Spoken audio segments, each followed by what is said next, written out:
She was born in Guangdong under a sky filled with smoke from junks loading tea, silk, and secrets. As a girl, she learned early that survival depended not on strength, but on secrecy and strategy. She worked in a floating brothel, a world where information traveled faster than ships and every whisper held value. Soldiers, smugglers, fishermen, and petty nobles all passed through her door. Unaware she was memorizing their vulnerabilities, Cheng I Sao quickly became known for asking the right questions, listening more than she spoke, and remembering everything. Rumors spread that she traded secrets, not favors, and that powerful men feared the information she carried. One evening, a hardened pirate commander named Cheng I walked in, expecting a quiet night and a quick escape. Instead, he found a woman who could recite troop movements, trade routes, and corruption patterns better than any admiral. Her intelligence struck him like a sword, and he realized she could reshape his entire empire with a single sentence. Cheng I proposed a partnership, not of love, but of power, one that would bind them both to destiny. She agreed only on the condition that she'll share half of everything he earned, from silver to ships to influence. The brothel girl became the strategist behind a rising pirate confederation, her mind transforming chaos into empire. She wore silence like armor, absorbing every detail, every rumor, every shifting current of the South China Sea. Within months, she knew more about coastal defenses, merchant fleets, and imperial weaknesses than the Qing officials themselves. Her ascent was not sudden, it was calculated, each move deliberate, each alliance forged with precision. Cheng I Sao understood a truth most men missed: information is the most lethal weapon on the ocean. By the time she stepped onto a pirate deck for the first time, the crew already spoke of her as someone the sea itself feared. She did not come as a wife, but as a force, the unseen current beneath the waves that could pull entire fleets under. Her life was no longer tethered to the brothel or the city. It flowed outward into the horizon, where empires were waiting to be stolen. The future pirate queen had taken her first steps into legend, and the world had no idea what storm she was about to unleash. Cheng Wan and Cheng I Sao forged the Red Flag Fleet by binding rival pirate bands into a single disciplined force. She used diplomacy where he used intimidation, weaving alliances with a precision that left enemies stunned.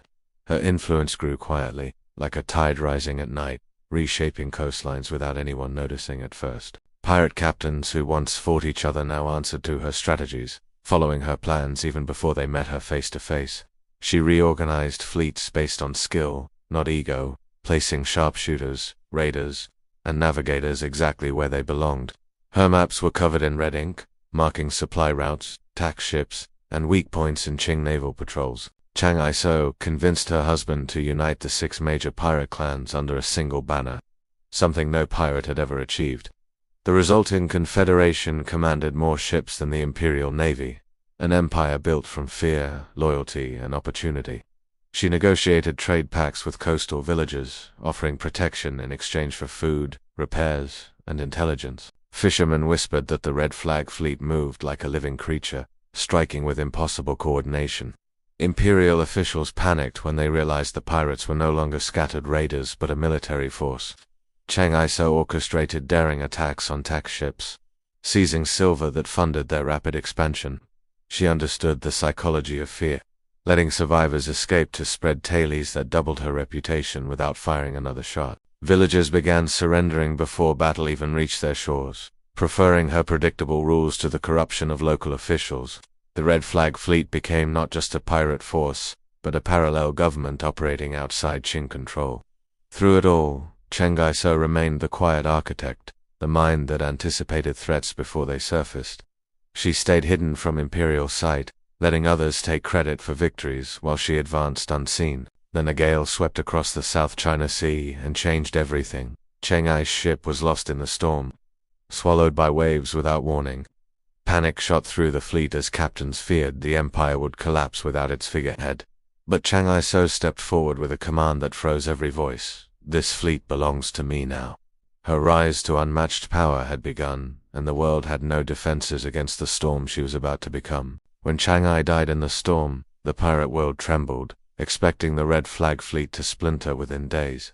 Captains gathered in smoky barns, arguing over who should inherit the throne of the South China Sea. Some demanded new elections, others called for the fleet to break apart and return to their clans. But Cheng I Sao walked into the meeting with the calm of a woman who already knew the outcome. She announced that she would continue her husband's rule, not as a widow seeking pity, but as the co-creator of the empire itself. The room erupted with anger until she presented every secret she had collected across years of listening. She knew which captains were skimming profits, which ones feared mutiny, and which ones needed protection to survive. Her knowledge sliced through their resistance like a blade through silk, leaving no argument standing. Then she brought in Cheng Posai, the adopted son of Cheng I, a brilliant young commander fiercely loyal to her. Together they formed a political alliance that blended charisma, strategy, and ruthless efficiency. Under her direction, the fleet reorganized into a military machine with ranks, rules, and code of conduct. Captains realized she wasn't asking for power, she was demonstrating she already had it. Cheng I Sao issued her first command. Every clan would remain united under the red flag banner or be destroyed by it. No pirate dared challenge her after she arrested 2 captains for disobedience and seized their fleets in a single afternoon. Her authority was not built on fear alone, but on the promise that under her leadership, fortunes would multiply faster than ever. She implemented strict discipline: no stealing from villagers that paid tribute, no harming women, no private trade without permission. These rules weren't shackles. They were the backbone of a functioning empire. The red flag fleet grew stronger than before, moving like a single organism across the sea. Fishermen began calling her the Dragon of the South Coast, a ruler whose mind was sharper than any sword. Imperial governors sent frantic messages to Beijing warning that the pirates now operated with the precision of a navy, instead of collapsing after Cheng I's death. The Pirate Confederation had become more unified, more disciplined, and far more dangerous. The rise of the Pirate Queen was complete, and the South China Sea had a new sovereign. Cheng I Sao knew that an empire built on chaos would crumble the moment a stronger wave hit it. She summoned every captain of the Confederation to a massive council aboard her flagship, the air thick with incense and tension. Men who had followed no rules their entire lives sat in uneasy silence as she stepped forward. She unfurled a scroll covered in bold brushstrokes, the first written pirate law code in the South China Sea. The captains stared, stunned, as she declared that the red flag fleet would live by discipline or not live at all. Her first decree forbade stealing from villagers that paid tribute, protecting the innocent and ensuring long-term loyalty. Her second law banned harming women, a rule unheard of in pirate history and enforced with absolute severity. She declared that no captain could hoard loot. All treasure must be recorded, shared, and taxed for the fleet's survival. Private raids without permission were outlawed, preventing rogue attacks that could threaten the entire Confederation.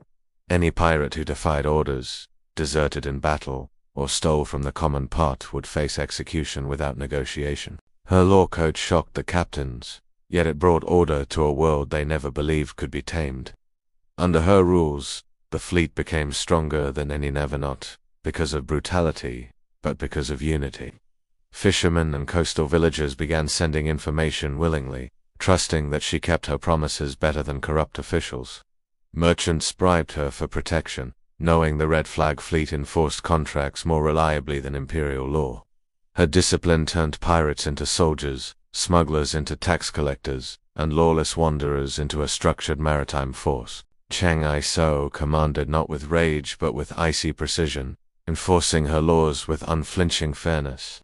When 2 captains violated the code by stealing tribute, she had them executed publicly, seizing their fleets before the sun set.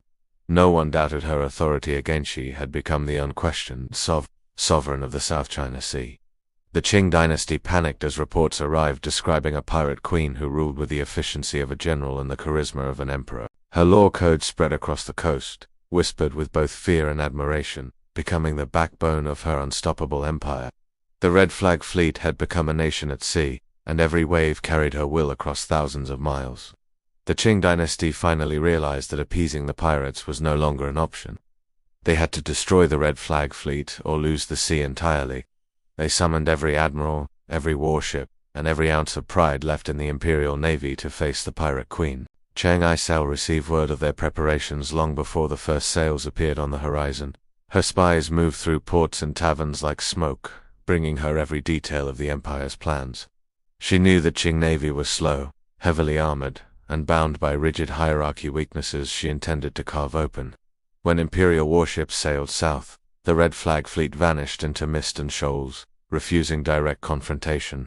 She waited until the navy was stretched thin, exhausted, and confused before striking with surgical precision. Her ships swarmed isolated war junks, overwhelming them with speed and coordination the Empire could not match. Captains who had once raided for personal gain now fought as a unified army, proving her law code had turned them into professionals. The Qing navy fired blindly into fog while Cheng I Sao's ships slipped behind them, boarding vessels before their crews even saw the attack coming. Battle after battle ended with imperial ships burning, drifting, or surrendering to her seemingly supernatural tactics. Coastal governors begged Beijing for reinforcements, insisting the pirate queen fought like a ghost who knew their moves before they made them. Cheng I Sao refused needless bloodshed, offering surrender terms to captured sailors and allowing them to return home unharmed. This unexpected mercy gained her even more power defeated. Sailors carried stories of her discipline, strategy, and strange honor. The imperial navy fought with cannons and confusion, but she fought with intelligence and inevitability. By summer, she commanded the entire coastline, while the Qing navy retreated in shame to regroup. Some officials claimed the pirates used magic. Others said the sea itself favored her. But Cheng I Sao knew the truth. She won because she understood people, fear, and the currents that shaped both. Her victories carved her name into the memory of every admiral from Guangdong to Beijing. The empire was humiliated, the seas controlled by a woman the dynasty had once dismissed as a brothel girl. War against the pirate queen had begun, and already the empire was losing. Cheng I Sao's power did not peak in a single victory, it grew like a rising tide that lifted every ship under her command. The Red Flag fleet expanded to over 1,200 ships and 60,000 pirates, making it the largest naval force in the world at the time. Villagers along the coast lit signal fires not to warn of pirates, but to greet her emissaries with food and tribute. Even foreign trading companies, including Portuguese merchants and British smugglers, paid her for safe passage. Her ships patrolled the coast with a discipline that rivaled professional navies, their sails forming a moving wall of red and black. The Qing dynasty attempted another offensive, sending new warships with foreign cannons and experienced admirals. But Cheng I Sao adapted instantly, shifting tactics as if she could smell imperial strategy before it left the capital. When the navy advanced in a line, she circled them. When they hid in harbors, she blockaded them from outside. She used decoys, false retreat maneuvers, and her unmatched network of spies to outthink every admiral she faced. The Empire's ships drowned under her precision, their crews terrified by how quickly defeat arrived. One battle ended before it began when imperial sailors mutinied rather than face her fleet again. Cheng I Sao never underestimated fear. It was her quietest ally and her deadliest weapon. The pirate queen rarely commanded from the shadows. She stood on the deck during major engagements, her presence electrifying her men. Her reputation became mythic. Villagers claimed the sea grew calm when she approached and violent when she was angered. Sailors swore they saw her in two places at once, directing battles like a phantom that defied reality. Imperial officials recorded her victories with a mixture of awe and humiliation, unable to explain how she outmaneuvered them so completely. She did not just defeat the Qing navy, she replaced it, becoming the real maritime power of southern China. Even the weather seemed to bow to her strategy, storms breaking apart enemy formations more often than her own. The Red Flag fleet operated like a floating nation, governed by the laws she wrote and the discipline she perfected. For a moment in history, the South China Sea belonged not to any emperor but to Cheng I Sao, woman who rose from the shadows and commanded the horizon. The Qing dynasty, humiliated and bleeding silver, realized they could no longer fight Cheng I Sao with ships alone. Desperation pushed them into alliances they once considered unthinkable. They turned to the Portuguese, begging them to deploy their European-built warships into the South China Sea. Foreign captains arrived with cannons that boomed louder and farther than anything the empire possessed. Imperial officials vowed that this combined force would crush the pirate queen once and for all. But Cheng I Sao had spies inside every port, every barracks, every governor's office, and she knew their plan before it even left Beijing. She ordered her fleets to disperse, not in fear, but to pull the enemy farther and farther out to sea. She understood that no navy, no matter how powerful, could fight a ghost they could not find. As the allied Qing Portuguese fleet chased phantom ships, the Red Flag fleet struck undefended supply ports behind them. Imperial commanders returned to find their magazines empty, their food stolen, and their ships repaired with stolen nails. The Portuguese grew frustrated, accusing the Qing of incompetence, while the Qing blamed the Portuguese for arrogance. Cheng I Sao weaponized their distrust, feeding rumors and misinformation through captured sailors she released intentionally. Entire harbors turned into panic zones, unsure where the pirates would strike next. In one brilliant maneuver, she lured the combined fleet into narrow shoals, where European ships ran aground and splintered. Her smaller junks darted between them like sharks weaving through a trapped school of fish. Cannon fire boomed uselessly into the cliffs while her men boarded ship after ship with ruthless precision. Sailors leapt into the sea, terrified of her reputation more than her blades. The Empire's great gamble collapsed within hours, leaving wreckage burning across the water like floating lanterns. Cheng I Sao emerged from the smoke untouched, her fleet intact, her dominance unquestioned. For the first time, foreign nations realized something China already knew. No navy on earth could defeat the pirate queen. She had turned the Empire's desperation into her greatest triumph, and the South China Sea belonged to her more than ever. Cheng I Sao's victories echoed across Asia, reaching courts where emperors, merchants, and monarchs whispered her name with equal fear. Foreign envoys wrote home that China's coastline had a new ruler, and she did not sit on a throne but on the deck of a pirate flagship. The British in Hong Kong monitored her movements with nervous fascination, wondering if their own merchant fleets were next. Portuguese officials avoided the South China Sea altogether unless they carried tributes large enough to buy safe passage. Even the Siamese court sent discreet emissaries, seeking to negotiate peace before her influence reached their waters. Cheng I Sao accepted every offer calmly, her expression unreadable as she weighed each proposal like a merchant counting silver. She refused anything that hinted at subservience. She would negotiate only as an equal, never as a subject. Her emissaries traveled with precision, dressed plainly but carrying her seal, which opened doors from Macau to Malacca. Kings and governors who had dismissed her as a criminal were forced to speak to her as a sovereign power. Her law code, once mocked by imperial officials, became the backbone of maritime order along entire stretches of coast. Merchants began referring to her waters as the Queen's Sea, a place where piracy was predictable and imperial corruption was not. Cheng I Sao wielded diplomacy like a second blade, cutting deals that hardened her influence rather than softening it. She played foreign powers against one another, ensuring none could gain enough advantage to threaten her fleet. When European admirals sought revenge, she ordered her men to seize their letters and maps, turning their strategies into her own ammunition. She understood that knowledge traveled faster than ships, and she made sure every rumor flowed back to her before it reached her enemies. Governors who plotted against her found their plans leaked, sabotaged or preempted as if she could see through walls.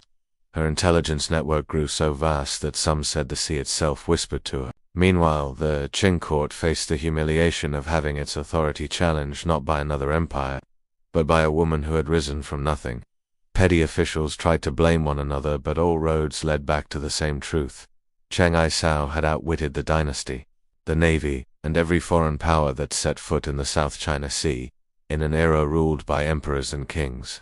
She stood alone, the queen who bowed to no throne but her own. The Qing dynasty, exhausted, humiliated, and bankrupted, finally admitted what every sailor already knew: they could not defeat her by force. Imperial officials gathered in Beijing and proposed something unthinkable: offer the pirate queen a deal instead of a war.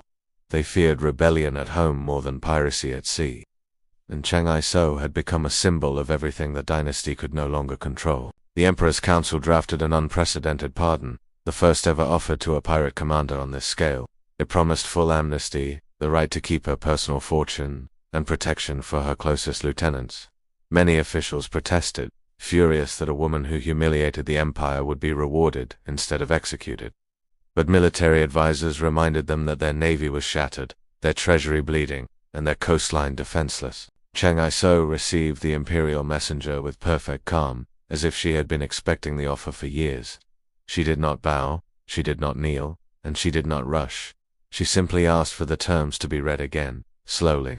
Then she stunned the officials by declaring the pardon insufficient for a queen who commanded an entire nation at sea. She demanded that all pirates in her fleet, tens of thousands of them, receive amnesty, not just her generals. She demanded that Cheng Posai receive a military position, not punishment, and that he retain all of his captured wealth. She demanded the right to retire with dignity, untouched by the law. and keep every coin she had earned from years of defying the empire. Imperial officials panicked, insisting her demands were outrageous, but she simply folded her hands and waited. She knew the truth. The empire needed her cooperation far more than she needed theirs. After days of arguments, the Qing court conceded, agreeing to nearly every condition she set. It was a diplomatic victory more shocking than any of her battles, proof that her mind was deadlier than any cannon. When she stepped ashore to finalize the pardon, thousands watched in stunned silence as the most feared pirate on earth walked without chains. She signed the agreement with a steady hand, her expression unreadable, her power undeniable even in surrender. Cheng I Sao had done the impossible. She negotiated peace on her own terms, forcing an empire to bend rather than break her. The pirate queen, who once ruled the South China Sea, had just won her final and greatest battle with a brushstroke, not a blade. When the ink dried on the pardon, the world expected the pirate queen to vanish into obscurity like a storm dying at sea. Instead, Cheng I Sao walked away from the empire with the calm dignity of someone who had beaten it. She disbanded the Red Flag Fleet peacefully, guiding tens of thousands of pirates back into society without chaos or bloodshed. Under her orders, former raiders became fishermen, merchants, dock workers, and even naval recruits serving the very empire they once defied. Cheng I Sao accepted his imperial naval commission, proving that even the dynasty recognized the skill of the fleet they had failed to defeat. Cheng I Sao kept her fortune, a treasure amassed through strategy rather than brutality, untouched by the emperor's laws. She opened a gambling house in Guangzhou, running it with the same cold precision that once governed the South China Sea. Customers whispered her name in awe, realizing the woman behind the counter had once commanded more ships than any navy in East Asia. She lived quietly but never small, carrying herself with an authority no uniform or crown could replicate. Foreign merchants traveled miles just to say they had seen the pirate queen, the woman who once brought empires to their knees. Imperial officials tried to downplay her legend, but even they treated her with respect meant for royalty. As the years passed, Cheng I Sao raised children, managed her businesses, and walked the streets of Guangzhou without fear. She had surrendered nothing of importance, losing no battles, no fortune, and no piece of the dignity she fought to claim. She died at nearly 70, surrounded by family, wealth, and a legacy untouched by defeat. Not a single pirate queen in history before or after matched the scale of her empire or the brilliance of her strategy. She alone commanded 60,000 pirates and wrote laws that held them together with the discipline of a nation. She defeated the Qing navy, outmaneuvered the Portuguese, and negotiated a peace no pirate had ever been offered. Cheng I Sao did not simply survive history, she shaped it, reshaped it, and walked away undefeated. The South China Sea still whispers her name in the roar of storms and the crash of waves. For she was never merely a pirate, she was an empire, a legend, and a queen carved from salt, smoke, and unstoppable will.